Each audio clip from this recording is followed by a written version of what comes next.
Дали на повидок е нов скандал со следењето на комуникации? Прислушувањето било проследено со купишта на јасноти, констатирала Собраниската комисија надлежна за контрола на следење на комуникациите. Денеска председателот на комисијата Димитриев објасни дека постои сомнеш за прекинување на наредбите за прислушување што ги правела УБК и продолжување на наредбите веќе од новата АНБ. Констатиравме една ситуација која што треба дополнително да ја провериме со другите институции, кој што сметаме дека можеби ќе не доведе до фаза да го информираме јавниот обвинител, да биде запознат со оваа состојба.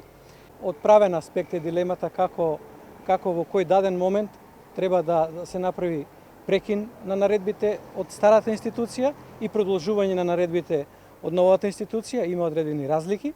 Меѓутоа, сакаме дополнително тоа да го провериме со оперативно-техничката агенција како е таму. Сега дополнително ќе се бараат одговори и од ОТА, но и од Врховниот суд, велат од Собраниското тело, а после процедурално ќе се тера работата во Собрание.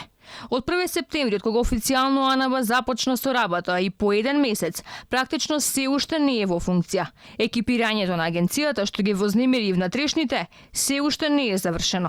Како што веќе објавивме, при изборот на луѓе биле елиминирани професионални кадри со 15 до 20 години искуство во УБК и тоа со образложение кои не ги предвидува законот, а се примаат лица кои не ги исполнуваат ни законските критериуми. Во меѓувреме, агенцијата се уште не е одвоена од МВР, а како што дознава Алфа, оние кои отпаднале од селекцијата се во практично вакуум состојба оти немаат кристално јасни статуси. Не се ниту во МВР, ниту во агенцијата. Виктор Димовски, кој застана на чело на АНБ, вчера се правдаше дека скандалот која треса агенцијата е неоснован, оти се било согласно процедурите и немало да дозволи во АНБ да работат луѓе кои имаат конфликт на интереси. После извршената селекција, за дел од кандидатите дојдоа дополнителни сознанија и дополнителни информации кои упатуваат на евентуална можност да не ги исполнуваат општите и посебните услови.